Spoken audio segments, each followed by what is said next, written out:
Okay, so we're waiting on a phone call from Allison Fraker, and she is with Fraker. So we're just gonna wait.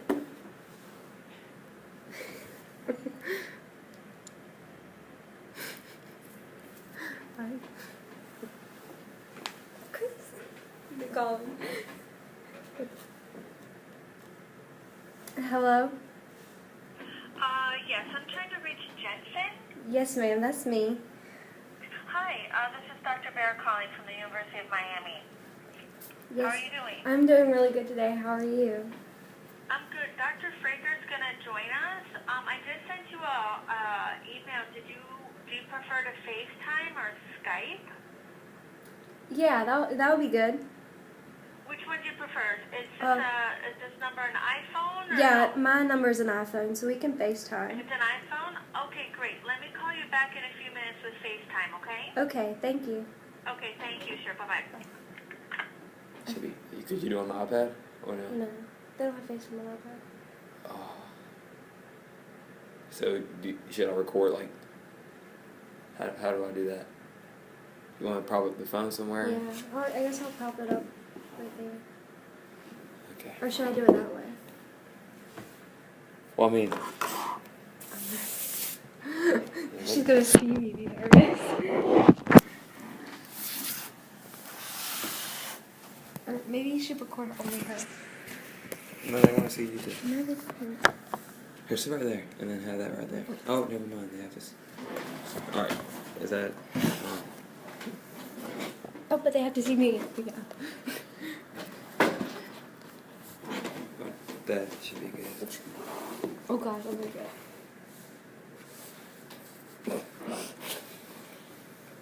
I forgot we were I'm recording. nervous. Make sure you can fast Okay, forward. take that away. You can cut through all this parts.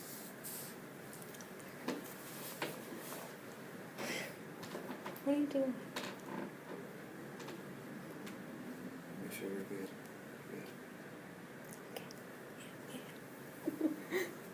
Okay.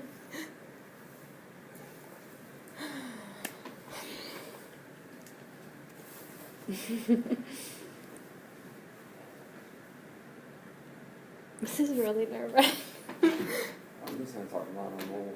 Huh? I'm just gonna call my mole.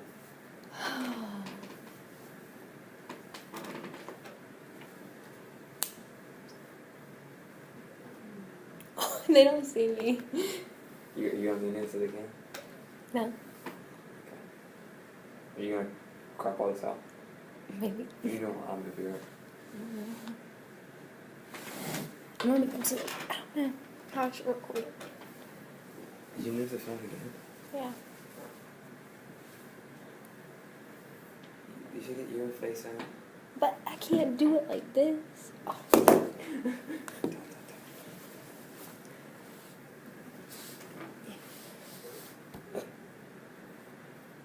Let's hope it connects. Hi. Hello. Oh, let me turn up the volume. I can barely hear you. Okay. There you go. Dr. Fraker's finishing up an experiment, and then he's going to be in, okay? Okay, that's fine. So go ahead. You can get started. So, first question I wanted to ask is, when did you first know what you wanted to do? Like, My undergraduate degree was in marine biology. I wanted to be the next Jacques Cousteau. So I've always been interested in doing research. But when I went to graduate school, I thought I would be going into fish immunology, but I actually fell in love with T-cell, learning about T-cells and transplantation and autoimmune disease. So I totally didn't do fish immunology. I went a totally different way in grad school. So, but I've always been interested in doing research. I was definitely a science nerd in high school, so I knew it was always going to be something in science. so, like, what inspired you to start working in diabetes? So when I was a fellow, I worked on a model that was what we call a systemic autoimmune model, but that animal model is really not applied to like a human disease. So I wanted to take what I learned from that model and actually apply it to like a human disease so I can actually impact people's lives. Yeah. Yeah, so that happened around 2006. At what age did you have like a different career path that you wanted to go into, like when you were younger, like a dream job? When I was younger, I always knew I wanted to be in science, but it wasn't really till I got to high school, and I was mostly bored in school. Like my mom would be like, "How was your day?" And I'm like, "Oh, it was so boring." But when I was like a junior in high school, we started learning about sharks, and I got really interested in marine biology. So that was like the first time in high school is when I kind of got excited about a particular area. So that's why for college I went into marine biology. So I would say like in high school is kind of when I figured stuff out. Yeah. Yeah. What obstacles did you have to overcome to get to where you are in your life? I think as women in science, especially when we're in academics, we're definitely the minority. Yeah. And I have small children, so it's trying to balance family and also be successful as a scientist and being a woman in science, because it's definitely a boys' club. Yeah. The department I'm in is microbiology, immunology, and we have 30 faculty, and there's only 6 women. So it's definitely dominated by men, and so I think for me, overcoming is trying to balance family life, because being the mom, we tend to be more involved with the everyday activities of the kids. So for me, the biggest obstacle is trying to manage my time to be both a mom and a scientist and not let either one fail. Yeah. So for me, that's the biggest obstacle. So for someone like me wanting to go into the medical field, like what advice would you give?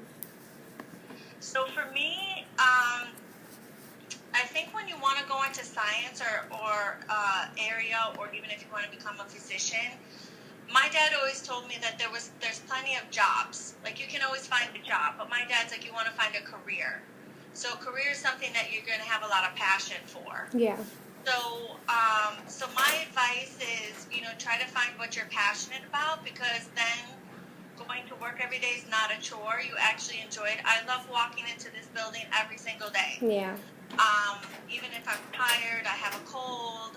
Like for me, I still enjoy walking in the building every day, or if I have to get on the computer at 10 p.m. and work on a lecture for the students the next day or whatever. Like I still enjoy it. Like I don't mind getting on the computer and doing work. Yeah. So for me, my dad's advice was you can always find a job, but you need to find a career. So find something that you're passionate about. And I think the other thing is most things take a lot of work, and so I teach undergraduates as well as graduate students and medical students. And what I find with the younger people in undergraduate college here at the University of Miami is they think things come easy.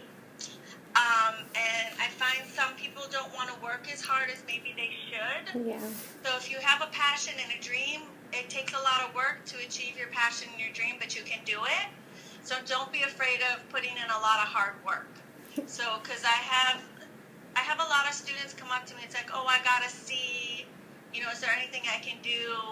I'm like, well, how much time did you put into studying? Oh, a couple hours. That's it. And I gave 8 lectures. Yeah. So that's 8 hours of lecture. You only studied for a couple hours. So you really have to be willing to put into work if you want to be successful. You're right. So that's my thing. Just don't be afraid to work hard. Yeah. Do you have any inspiring quotes that get you through the day or through life? So when I was in college, I found a lot of inspiration from Eugenia Clark, and they call her the Shark Lady. And so she was doing science before it was even more difficult for women to do science, and she does a lot of field science. So she'd actually be out where the sharks are and doing the research, and she was married and had kids, and she's really a fascinating lady, and I actually got to meet her during my junior year of college. So I found a lot of inspiration from Eugenia Clark. So if you Google her, you can learn, they call her the Shark Lady. So she's very inspiring because I feel like she did science, a woman successful science, because in the olden days, a lot of women, if you chose to be like a scientist, and Dr. Fraker is going to be popping in, you either had to choose to have a profession or a family. Like it was very difficult, there's Dr. Fraker, to do both. So I found for her, because even though I had all these dreams for myself, I still wanted to get married, I wanted to have kids. So she really showed me it was possible to like have both and be successful at both. So for me, Eugenia Clark, she was very inspiring to me in her story. Yeah. And then my kind of motto or mantra is people before things. Yeah. So it's what I try to teach my kids too. It's like, you know, like Dr. Fraker's my buddy. I want to help cure his disease. Absolutely. And so I try to always think of, you know, I think when it comes to making hard choices, I think if you think people before things, you know, people are much more important than things. Yeah. So that's like something that I definitely live by. So people before things. Yeah. Yeah, it's a good mantra. I mean, in our field too, it's not always that way. I mean, you see a lot of people that are in it for reasons of ego and to become famous and things like this. That for me as a patient, it gets a little discouraging, and I take it kind of personally. Yeah. But you find a lot of good people too, like Allison and other people, and that's the kind of people that I try to collaborate with just for that reason. Because you know people that are really passionate about what they do and are committed and aren't really about the rewards. They're more about helping the people. So you just kind of got to feel your way around if you're choosing science as a career and try to situate yourself with somebody that's like that, because you're going to get much more out of it, I think. Yeah. Pick your passion. Yeah. Exactly. Make your career your passion. You'll enjoy it. Absolutely. So, Dr. Fraker, like, when did you want to know that you wanted to go into diabetes and research? Well, for me, it's a story. I had when I first got diagnosed, I had some real problems. I had a doctor that wasn't very savvy about insulin. It wasn't an endocrinologist, and I was a pretty active athlete. I mean, I was competing in high school and college level on running. And in my senior year, I went into heart failure in the middle of a basketball game because I had so much insulin on board that he wasn't adjusting it the way they do now for when you have when you're active. You know, they lessen how much insulin you need. And I wound up in this place in Boston called the Joslin Clinic, and I was there for education. And it took me a while to come out of the low sugar that I had. I was like in a coma for about a day and a half, a low sugar coma. And the night that I first came out, I was walking down the hall, and I saw a mother there, and she had a 15-month-old baby with her, and she was giving the baby shots. And for me, it's something, now having kids, it's even more poignant because I just saw her crying and suffering, and the baby screaming and suffering. And for me, that was kind of like my aha moment. I mean, it was like I knew I wanted to do something, whether it be going to the medical field, which I did some of that too, or actually do research, which to me was much more important, and research a cure. So for me, that was like the defining moment. Yeah. And like I talk to friends now that I went to college with, and they're like, you know, they see me on Facebook and they're like, oh, I know, you always said you were going to do this, and we weren't sure, you know, because everybody changes. And they always are like, we're really glad that you did that. And some of them have had children that have become diabetic, and even themselves have become diabetic or have some other autoimmune condition. So it means a lot, you know, to hear that from patients. So that was for me it. So at a younger age, what did you want to be? Did you have like a dream job that? Yeah, actually, I was planning on going into the Air Force. I wanted to be a pilot, but believe it or not, the very first time like I went on a ride that was, you know, super fast, like a roller coaster, I realized I would have never made it. And that was after I got the diabetes. So it was funny. Like we went to Disney World for like a bunch of friends of mine for spring break. We were on like Space Mountain or something. I'm like, oh man, this would not have worked out well because I couldn't handle those G-forces. So imagine trying to do a jet fighter. I was like, yeah, it was a good idea. I didn't do it after. So what obstacles did you have to overcome to get to where you are? That's a great question. Because for me, I was in school. I was doing more pre-med stuff, and I was working as a paramedic and stuff like that. And I also started doing research in devices. So, like, if you look at the glucose sensors they have now, I was in a team that was developing some of the earliest ones they had, and we were doing fully implantable sensors. I liked it, but I realized that it wasn't really a cure. It's more like a treatment. So, at that point, I had already had a child. So, school for me was really tough. I was going to school full-time and working full-time. And when I got here to Miami, I waited a couple years, and then I asked them if they would help me go to graduate school. So, I did all that. Was the biggest obstacle. It was like that. While I was working full-time, going to school full-time and raising my 3 daughters. And then I got really sick in 2009 when I got a vaccine. And it caused another condition to develop in me called chronic fatigue, and it basically wiped out my immune system. And I almost died from a bacterial infection. all these issues. So that was probably and that was right in the middle of my dissertation, like right in the middle of my PhD. And that was tough, but it led me into the research I'm doing with Dr. Bear now, and what we feel like is the cause of diabetes, which is viruses and things like that, because all these viruses awakened in me that were lying latent, and then we realized this is what causes it, and a lot of people now are looking at it, and we're forming collaborations with other centers, and we think we're really going to figure this stuff out. Yeah. But yeah, it was tough. That's been hard, but I've always just, people here really support you and help you push through, and that's the biggest thing. If you have people behind you that are rooting for you, you can get past all that. And I'm stubborn. You're stubborn. Super stubborn, yeah, so I wasn't going to let it get me out. For someone like me wanting to go into the medical field, like, what advice would you give me? So you want to be like an MD? You want to go to medical school, or you want to do research? I've thought about pharmacy and like helping with the diabetes area, that aspect, Sure. because my mom's a pharmacist and That's very cool. my brother has type 1 diabetes. Yeah. So it's always like just kind of been there. And my dad's a diabetes specialist with Is he like a CDE or like a certified he diabetes? he does the salesman. He's a pharmaceutical salesman, so he's like a diabetes specialist with that. Great. But like I want to go into the pharmacy field somehow, some way. Yeah, you like that part. I mean, Yeah. I've heard mixed things from people. I have a lot of friends that have done pharmacy. So some of them, what they end up saying is and I mean, obviously your mom is a direct person you can talk to, but like some people say, I just feel like I'm filling pills all the time and not doing it. But there are other ways. If you're not into that, you want to do more research. There's pharmaceutical research that's really a big deal. There's compounds that they're developing, even to cure disease, that are pharmaceutical based. I mean, you can do things like antibodies and things like that we use in our research. And so, I mean, I would try to keep your options broad, because if you don't want to be, I think people that are most unhappy that I've seen are people that really had a passion to do research, but they wind up working at Walgreens, filling the bottles. They like their job. It's a good job. They like the people, but they just had aspirations that were more, they really wanted to do something different than that. So that's my advice to you. And, don't be afraid of obstacles, because I had people along the way tell me, when I was in my graduate degree, they were like, we don't think you should do a PhD because you don't have enough experience in the math. And they were all professors in my department. And when I took the qualifying exam, I got the highest score in the math and beat all their students. So that just makes me and inspires me to try even harder. So keep that and try to be really passionate, and don't listen to them. And if you think you want to do research, I know you're in North Carolina, right? Yes, ma'am.